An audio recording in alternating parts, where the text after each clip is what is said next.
আসসালামু আলাইকুম, welcome back to my channel. আজ কথা বলবো অতিরিক্ত আবেগ নিয়ন্ত্রণের কৌশল নিয়ে। প্রতিটি মানুষের ভিতরেই কম বেশি আবেগ আছে। আবেগ আসলে এক ধরনের অনুভূতি। এই অনুভূতিগুলোর মধ্যে আছে ভালোবাসা, ঘৃণা, রাগ, দুশ্চিন্তা, বিশ্বাস, সুখ, দুঃখ ইত্যাদি। যেসব মানুষ খুব বেশি আবেগপ্রবণ হন তারা জীবনে খুব বেশি কষ্ট পান। আবেগপ্রবণ মানুষ খুব সহজেই মানুষকে বিশ্বাস করেন, আর যখন এই বিশ্বাস ভেঙে যায় তখন বিশ্বাস ভাঙার যন্ত্রণাটা তাদের জীবনকে থামিয়ে দেয়। অনেকে আবার আবেগের বশবর্তী হয়ে অনেক ভুল করে ফেলেন। এছাড়াও অন্য কারো সামনে আবেগ প্রকাশের অর্থ হলো অন্য একজন মানুষের কাছে নিজেকে ধ্বংস করার অস্ত্র দিয়ে দেওয়া। বর্তমান সময়ে প্রায়ই দেখা যাচ্ছে মাত্রা অতিরিক্ত আবেগের কারণে অনেকেই বিষণ্ণতা রোগে আক্রান্ত হচ্ছেন। এই আবেগটা নিয়ন্ত্রণে আনতে হবে। চলুন জেনে আসি আবেগ নিয়ন্ত্রণের উপায়।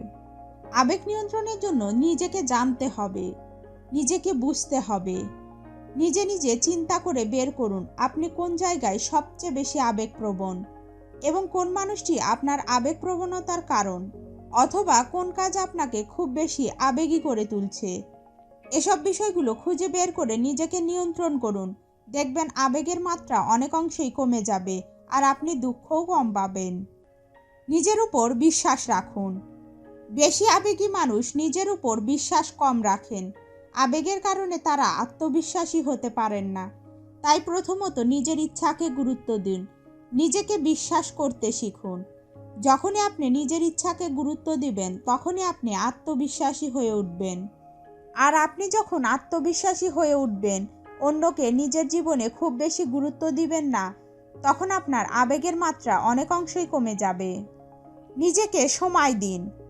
অনেক সময় নিজেকে সময় দিলে, সহায়তা করলে মনের ক্ষত অনেক অংশেই পূরণ করা সম্ভব হয়। তেমনি নিজেকে সময় দিলে আবেগটাও নিয়ন্ত্রণ করা যায়। কারণ মন খুঁজে বের করবে আপনার আবেগের কারণ, আপনার কষ্টের কারণ, আর তখনই আপনি এটাকে নিয়ন্ত্রণ করতে পারবেন। বেশি আবেগী লোকজন দ্রুত প্রতিক্রিয়া ব্যক্ত করেন। কোনো কিছু নিয়ে তাৎক্ষণিকভাবে হইচই করা ঠিক না। যে কোনো পরিস্থিতিকে আবেগ দিয়ে বিচার না করে বরং যুক্তি দিয়ে বিচার করুন। সঠিক সমাধান। যে ব্যক্তি বা বিষয়ের কারণে আপনি আবেগপ্রবণ হয়ে পড়েছেন সেগুলোকে আপনার জীবন থেকে বাদ দিন। প্রয়োজনে আপনি অন্য কিছুর প্রতি মনোযোগী হন। সচেতনতা বৃদ্ধি করুন। আবেগ নিয়ন্ত্রণে প্রয়োজন সচেতনতা বৃদ্ধি করা। কোন কোন পরিস্থিতিতে আপনি নিজেকে সামলাতে পারছেন না সেদিকে লক্ষ্য রাখুন। আপনার রাগ, ক্ষোভ, হতাশা, অস্থিরতা ইত্যাদি বিষয়ের কারণ চিহ্নিত করতে পারলেই আবেগ নিয়ন্ত্রণ করা সম্ভব হবে। চিন্তা ভাবনার পরিবর্তন আনুন। যেসব বিষয় নিয়ে ভাবলে আপনি আবেগ আপ্লুত হয়ে পড়েন সেসব বিষয় আপনার মনে পড়লেই চিন্তা ভাবনার পরিবর্তন করুন। আপনি এই সময়ে ভালো কোনো স্মৃতি, গান বা মোটিভেশনাল কথা স্মরণ করতে পারেন। চিন্তাভাবনা বিভিন্ন খাতে প্রবাহিত করলে কম আবেগ আপ্লুত হবেন। ইতিবাচক চিন্তা করুন। জীবনে ইতিবাচক বিষয়গুলো খুঁজে বের করুন। যোগব্যায়াম করুন, অন্যকে সাহায্য করুন।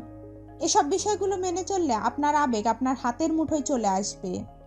না বলতে শিখুন। আবেগপ্রবণ মানুষের সবচেয়ে বড় সমস্যা হলো তারা মানুষকে না বলতে পারে না। মানে এক ধরনের অনুরোধে ঢেকে গেল অবস্থা তাদের। আর এই জন্য অনেকে আবেগী মানুষের আবেগকে কাজে লাগিয়ে নিজের কাজ উদ্ধার করে নেয়।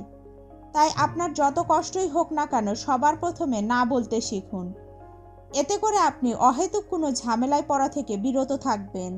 ক্ষতিকর মানুষগুলোকে আপনার জীবন থেকে চলে যেতে দিন। বেশি আবেগী মানুষের প্রধান একটা সমস্যা হলো তারা কারো কাছ থেকে যত কষ্টই পাক না কেন তাদের জীবন থেকে চলে যাওয়া সহ্য করতে পারে না। তারা কি করেন, তাদের আগের ভুলগুলো ক্ষমা করে তারা নিজেরাই নতুন একটা ভুল করে বসেন। মানুষের আবেগ নিয়ে খেলা করা বড় ধরনের ক্রাইম। যারা আপনার অনুভূতিকে হত্যা করতে পারে তাদের কাছে আপনার শারীরিক হত্যা তো সময়ের ব্যাপার মাত্র। তাই এসব মানুষকে নিজের জীবন থেকে বাদ দিন। আর যদি এদের নিজের জীবনে রাখেন তবে তাদের কম গুরুত্ব দিন। আমি আশা করছি এই পথে চললে আপনার আবেগের মাত্রা অনেক অংশই কমে যাবে। ভিডিও ভালো লাগলে লাইক, কমেন্টস আর শেয়ার করবেন প্লিজ। এরকম আরও উপকারী ভিডিও পেতে আমার চ্যানেলটিকে সাবস্ক্রাইব করবেন। ধন্যবাদ।